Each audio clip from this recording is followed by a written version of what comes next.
Boy, is that a beautiful live picture just before the top of the hour on a Friday morning, looking down the mall in Washington from the top of the Washington Monument. You know what it needs is a gigantic arch spoiling that view just behind the Lincoln Memorial. That's what it needs. Just you wait. It's coming, okay. John. So the Justice Department's chief internal watchdog says it is investigating the DOJ's compliance with a law requiring the release of millions of pages of material linked to Jeffrey Epstein. The audit comes after months of complaints from members of Congress that the department has failed to comply with the Epstein Files Transparency Act by withholding documents about Epstein and his accomplice, Ghislaine Maxwell. DOJ officials previously have said they did their best to follow the law's disclosure requirements. Joining us now, former litigator and MS Now senior legal reporter Lisa Rubin, and publisher of the newsletter The Ink on Substack, MS Now political analyst Anand Giridharadas. He's out with a new installment of his series on what he calls the Epstein class. Good morning to you both. Lisa, I think people, perhaps because of the Iran war, and perhaps some have suggested by design, will forget that the Epstein Files was front and center at the conversation 2 months ago before this war started. So what do we learn from this latest development about these ongoing discussions around the Transparency Act, reminding people again, it is a matter of law that these documents be released? It is a matter of law. And as you noted, not only members of Congress, but survivors and their lawyers have been somewhat up in arms about the ways in which these files were produced, complaining about redactions that were made that shouldn't have been made, all sorts of violations of victim privacy that are splashed across these pages. And of course, 3 million pages of documents that the acting attorney general told us existed, but yet have been withheld. He says they were withheld perfectly lawfully, but one of the reasons he says they were withheld was on grounds of privilege that belongs, he says, to the Department of Justice. That's not a grounds for withholding in the act. So now we have this announcement from the Inspector General at the Department of Justice saying they're going to do sort of an audit of how these documents were reviewed, collected, produced, redacted, and withheld, as well as looking at what happened in the aftermath when victims and their lawyers came forward to say, you got this all wrong. How did the department respond to those complaints? I heard from survivors and their lawyers yesterday notes of cautious optimism about this audit.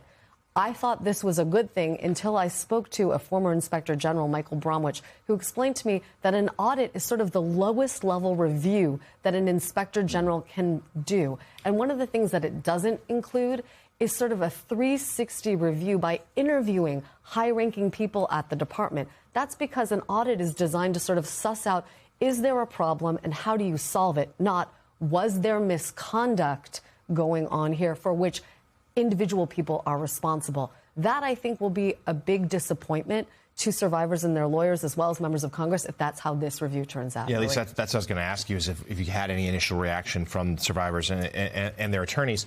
But also, as you know, what faith do they or you have that the Department of Justice, this would be, even if a low-level audit, would be on the up and up, when we know that in Trump 2.0 in particular, they have purged so many of the career officials and installed just loyalists? Well, let me give you the good news first. The good news is that the acting Inspector General is someone who's been at the Department of Justice for 40 years. He was a 20-year veteran of DOJ as a prosecutor. Then he went to the Inspector General's office, where he's been since 2007. So people need not worry that the person who's in charge of this audit is somehow some low-level political flunky.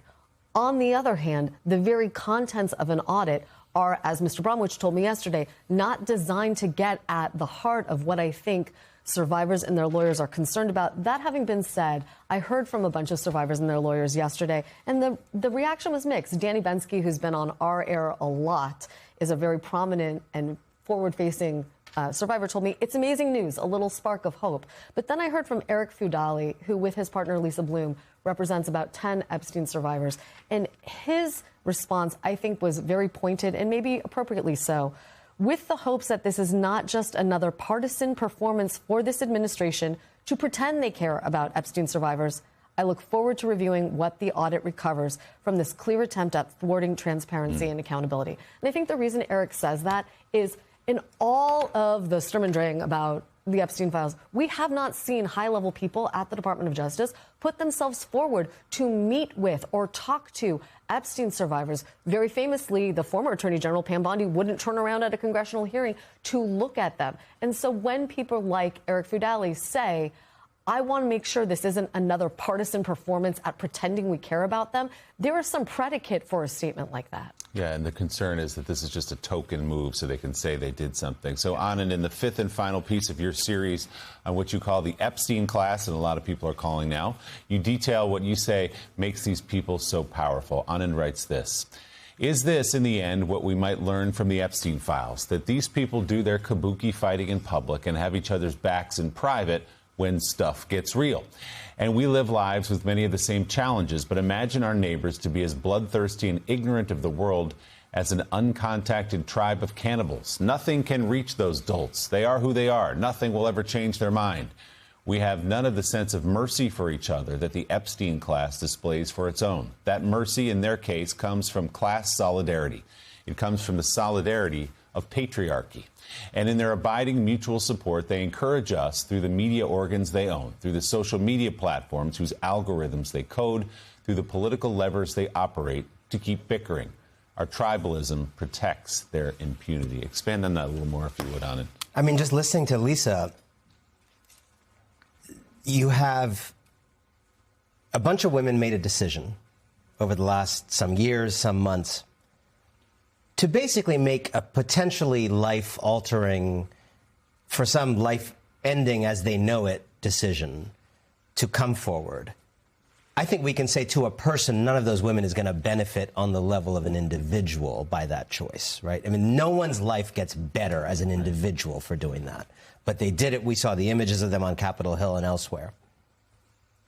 And through doing that, through their advocacy and the advocacy of others, we now have an unprecedented glimpse of gargantuan proportions, millions of documents of a giant operation of human trafficking, pedophilia, rape on an industrial scale.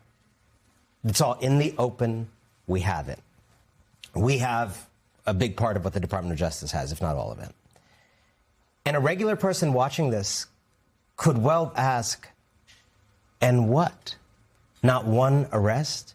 Not one set of handcuffs? How many people do we have in jail for like marijuana-related crimes over the years? Not one person. And so it's worth noting that the Epstein story is not the beginning of impunity in American life. It is, I would say, the culmination of an age of impunity that has seen us through every single story. The Trump administration is a story of legal impunity. The financial crisis also had this phenomenon of not a lot of arrests. But I think the question is whether the Epstein story is just going to be kind of peak impunity in American life, or actually a turning point where we look at ourselves and say, this is actually unacceptable. And the point in the piece is that at the top of American life, you have this group of people who have kind of infinite second chances, I will say. They can mess up anything in policy and they get a better job. They can sell a bogus war and they get a professorship. They can, in this case, be part of this dastardly network and survive it. And down below, for 95% of people watching this, it feels like you don't even get first chances anymore in America. Forget second chances. So, and the point I wanted to make is I think a lot of that is because at the top, these people revealed in these files, they always stand up for each other. They always have each other's backs, unfortunately, in the worst way. They have a kind of solidarity. And it made me think at the end of this work on this series that what would it look like for the rest of us actually to have a little more solidarity for each other? Maybe there's not a lot I want to learn from the Epstein class, but maybe this is one thing that can actually be learned from them, that maybe we should elevate, as they do, our interests, our shared interests with others over our clashing beliefs. One of the questions you ask in this piece is, in the end, will this have just been another story? Will this just have been grist for the mill for talk shows and social media and all that? And I think to most people, it can't be. Because this is a real story about young women who were raped by rich and powerful men. We know that to be true. So there are obviously rich and powerful men who would like this to be just another story that we move on from. But will it be? I continue to believe that this story is different for some of the reasons you said. This story has a couple things that I think allow it to reach people everywhere. It is about crimes against children. And in an age of division, I think one last thing we may all have in common is there's something biological in us that is allergic to inflicting pain on children. This story is global. The names in those files are everywhere. As I have traveled to different countries over the last year, this has been the thing people are talking about here, there, everywhere. Every country has its own version. And there has of been this story. accountability in some of those And countries. by the way, you have accountability in some of these places that had a very small fraction of the players where, we had, we are number one with a number of players in the Epstein files. I continue to believe that this could be a moment of real reckoning, but we have to choose to treat this story as kind of like the capstone to an era we want to move beyond. I think this story can be a map to actually building the next world and talking about the survivors. The survivors actually point to other ways of being. Mm-hmm. They point to what it looks like to put a cause ahead of your own self. They point to what it looks like to have solidarity. They point to what it looks like to risk for the truth.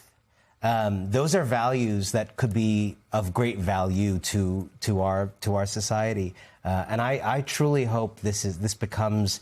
We look back as a kind of reckoning moment, not a moment to vent and move on. Lisa, I'll give you the last word on this. You've been listening intently, especially when he talks about the survivors. Well, I think Anand's point about the survivors and their solidarity is one that really resonates with me, because among the survivors, you have ones who have identified themselves as not only registered Republicans, but Trump voters, and yet they have all found themselves in this together, and they have motivated people on the GOP side of the aisle to stand up for them. Now, as many of them, as many of us would like, no, but the Thomas Massie's and Marjorie Taylor Greenes of this story will not be forgotten as a sliver of that hope of solidarity that I think the survivors deserve and that we all hope for in this world. And by this entire category of podcasters and people online who've been carrying the flag, to their credit, about the Epstein files for years, they're not going to let it go either, as they've shown. The fifth and final installment of Anand's series, The Epstein Class, available to read on Substack now.